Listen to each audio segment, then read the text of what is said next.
ऐसो पंच नमुक्तारो सव्य पावपणासण मंगला यंचय सव्यसी पडमंग हवई मंगला। ऐसो पंच नमुक्कारों का अर्थ है इन 5 विभूतियों को नमन। इनमें अरहंत है, इनमें सिद्ध है, इनमें आचार्य है, इसमें उपाध्याय है और इसमें जितनी भी आत्माएं साधना में अनवरत हैं उनको वंदना की जाती है। 5 पदों में 5 प्रकार की आत्माएं जुड़ी हुई हैं, या ऐसा समझे 5 पदों में विश्व की 5 महाशक्तियां जुड़ी हुई है।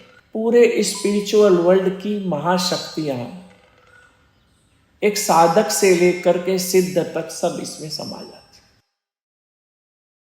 और गुरुदेव महाप्रज्ञ जी ने शायद 70s में एक पुस्तक लिखी थी जो बहुत पॉपुलर हुई थी, ऐसो पंच नमुक्कारो।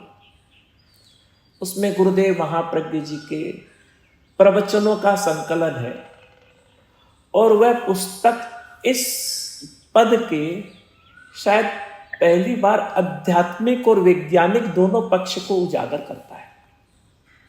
और वैसे लगभग 1500 वर्षों में, पिछले 1500 वर्षों में इस महामंत्र पर विपुल साहित्य रचा गया है। और आप ऐसे समझे कि ये जैनत्व का प्रतीक है। इसमें सारे वैल्यू समा जाते हैं कि जैनिज्म किसी व्यक्ति की पूजा नहीं करता है, जैनिज्म किसी संप्रदाय की पूजा नहीं करता है, जैनित्व आत्मा को अपने साधना में केंद्र बनाकर चलता है। जैनिज्म में बताया जाता है कि हमारा परम लक्ष्य है वो सिद्धत्व को प्राप्त करना है। इसमें कर्मों की निर्जरा की बात आ जाती है। सारी फिलॉसफी इसमें समा जाती है, गागर में सागर। इन 35 अक्षरों में पूरा जैनत्व समाया हुआ है। 35 शब्द हैं और 35 शब्द से कहते ना तारणहार, इस पार से उस पार जा सकते हैं, आत्मा से परमात्मा की यात्रा तय हो सकती है। सव्य पाव पणासनों का अर्थ क्या होता है? यह बहुत स्पष्ट है कि पुराने हजारों बरस पुराने खंडहरों में पूना के पास नमोकार मंत्र अंकित हुए मिले हैं। सव्य पाव पणासनों, इतना स्पष्ट मैसेज शायद किसी भी सूत्र के साथ नहीं है कि ये समस्त पापों का नाश करने वाला है। अ लॉट ऑफ प्रॉमिस कि इस पद से समस्त पापों का नाश हो जाता है। कभी आपने सोचा इन 35 शब्दों में समस्त पाप, अनंत अनंत जन्मों के किए हुए पाप क्षय हो जाते हैं। इसके बाद जो तीसरा पद है मंगला यंचय सव्यसी, ये और पावरफुल स्टेटमेंट है कि ये सभी प्रकार से मंगलकारी है, एक प्रकार से नहीं। ये आपके लौकिक जीवन में, ये आपके अलौकिक जीवन में, जीवन के जितने भी आयाम हैं, ये केवल अध्यात्म के लिए मंगलकारी नहीं है, ये सभी प्रकार से मंगलकारी है। हर प्रकार से जीवन मंगलमय होता चला जाता है, क्योंकि इस मंत्र से जीवन में शांति आती है, इस मंत्र से जीवन में विवेक आता है, इस मंत्र से हमारे जो ग्रह उपद्रव कर रहे हैं वो शांत हो जाते हैं।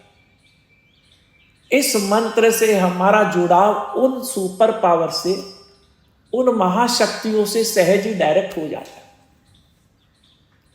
और तीसरा जो पद है जोर देता है पडमम हवई मंगलम, इसका अर्थ फिर इसकी पुनरावृत्ति है। यह सर्वोच्च मंगलकारी मंत्र है, केवल जैनिज्म में नहीं, ये पूरे मानवता के लिए सर्वोच्च मंगल मंत्र, सर्वोच्च मंगलकारी मंत्र है। ये सबसे पवित्र है, ये सबसे निर्मल है और इसकी तरंगे सबसे सूक्ष्म, सबसे पवित्र है। जो महाकुंभ हुआ, 63 करोड़ लोगों ने डुबकी लगाई, उसका शुभारंभ नमोकार मंत्र से हुआ। जैन अजैन नमोकार मंत्र की साधना से प्रारंभ हो। इसका कारण है, यह मंत्र सबसे बड़ी बात किसी व्यक्ति, किसी ईश्वर, किसी परमेश्वर को नहीं, केवल सद्गुणों को नमस्कार करता है।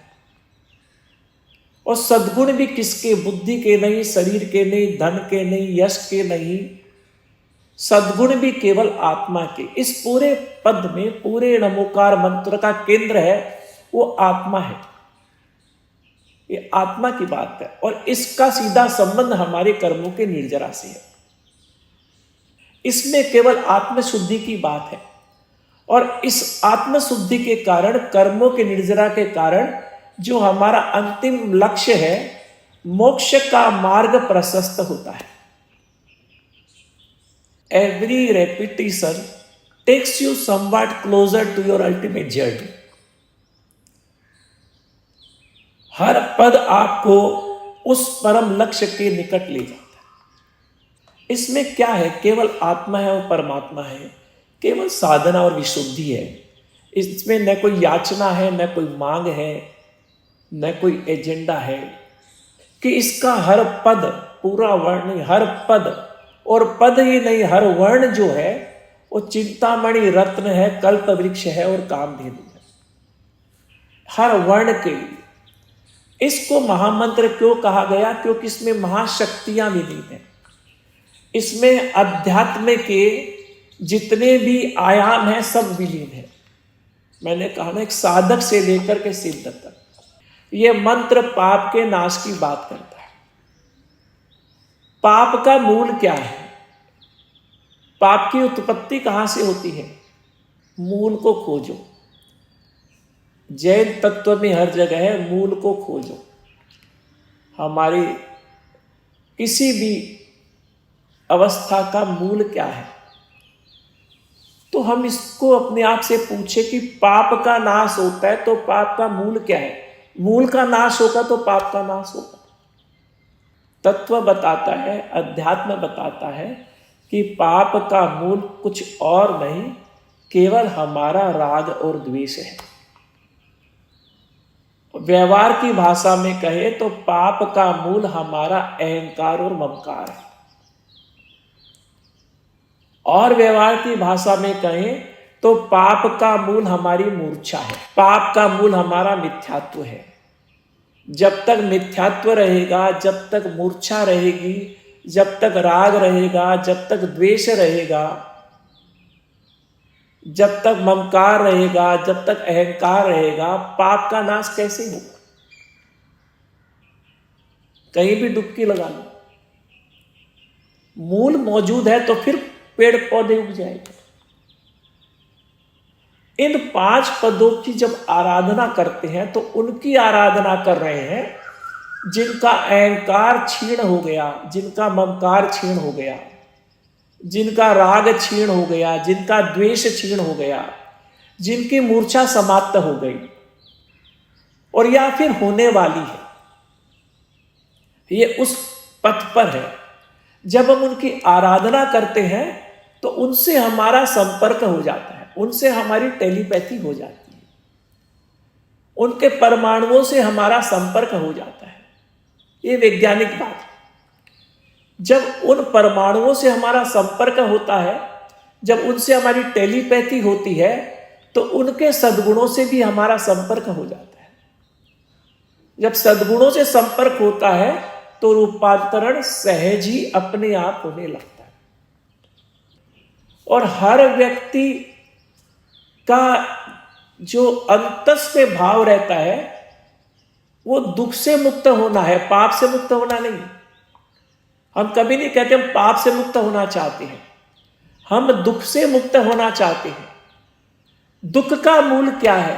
दुख का मूल है हमारे अतीत में किए हुए पाप। आदमी का सारा पुरुषार्थ दुख को मिटाने के लिए है, सुख को पाने के लिए है, दुख को मिटाना है। तो दुख का मूल क्या है? दुख का मूल है हमारे किए हुए पाप।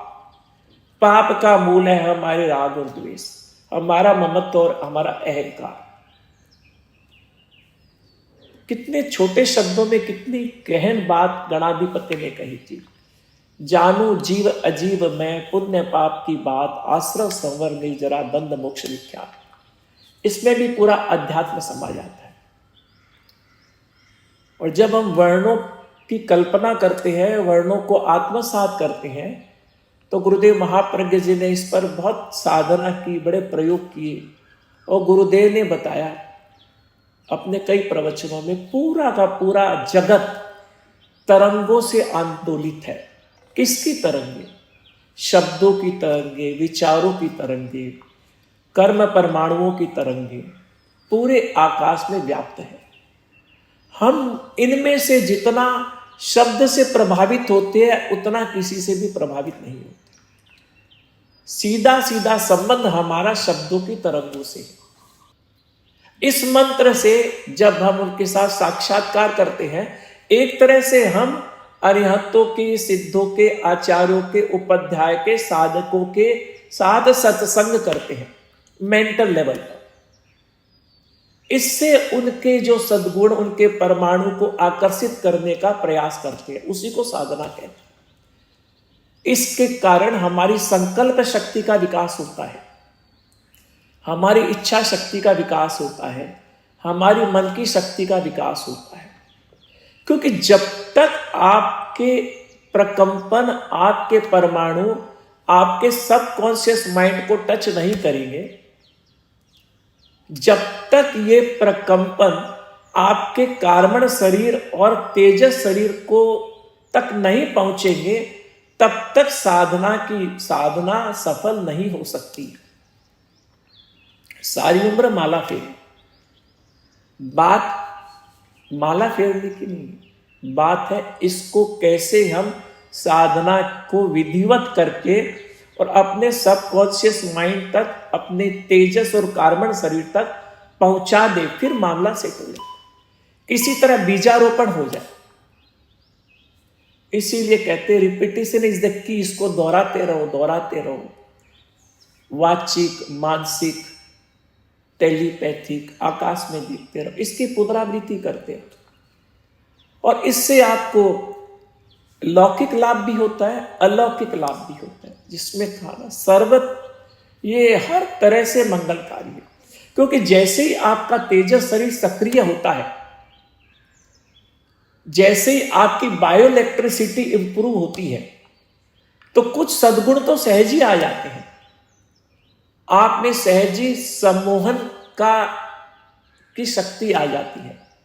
इसका दुरुपयोग भी होता है, इसका सदुपयोग भी होता है। तेजस के सक्रिय होते ही आपके अंदर वशीकरण की शक्ति आ जाती है। तेजस केंद्र के प्रभाव से किसी को आप प्रभावित कर सकते हैं। इससे तेजस केंद्र हमारा जैसे ही सक्रिय होता है, आप में वचन सिद्धि की सहज एक शक्ति आ जाती है। आपके रोगों का निवारण सहज ही हो जाता है उस ताप से। आपके अंदर विचार संप्रेषण की सहज ही एक शक्ति आ जाती है। आप कुछ सोचते और बात अगले व्यक्ति तक पहुंच जाती। ये तो लौकिक है। अलौकिक है कि इससे आपके कषाय क्षीण होते हैं। तेजस के ताप से आपके कर्मों के परमाणु है भस्म हो जाते।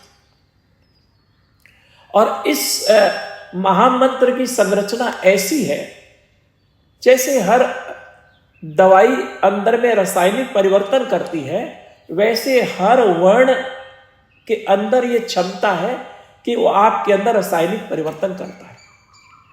बड़ा रासायनिक परिवर्तन तब होता है जब वो आपके अंदर में प्रवेश कर जाए।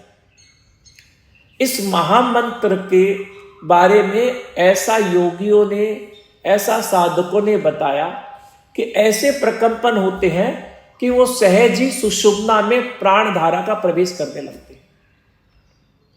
इसके प्रकंपनों की संरचना ऐसी होती है कि उनका सीधा का सीधा संबंध हमारी सुषुम्ना से हो जाता है। ये मंत्र ऐसी सूक्ष्म ध्वनि पैदा करता है, चाहे वाचिक करो, चाहे मानसिक करो, चाहे संताल के साथ करो, कि हमारे सुषुम्ना के द्वार खुल जाते हैं। हर अक्षर देखो तो मंत्र है। आपको पता ही होगा सर, बहुत सरल से प्रयोग है शब्दों के साथ। तो नमस्कार महामंत्र में चमत्कार भी है, नमस्कार मंत्र में आत्मशोधन भी है, दोनों प्रकार की शक्तियां भीतर। मगर हमारे संत जन बताते हैं कि हमको इसका उपयोग आत्मशोधन के लिए करना चाहिए, चमत्कार के लिए नहीं करना चाहिए। सिद्धियां हमारे चित्त को निर्मल करे, सिद्धियां अहंकार भी पैदा कर सकती हैं, सिद्धियों का दुरुपयोग भी होता है। जैसे तंत्र का दुरुपयोग होता है, किसी भी शक्ति का उपयोग भी हो सकता है, दुरुपयोग भी हो सकता है। तो ये आत्मशोधन के लिए हो, हमारा लक्ष्य हो कि मुझे आत्मशोधन के लिए करना।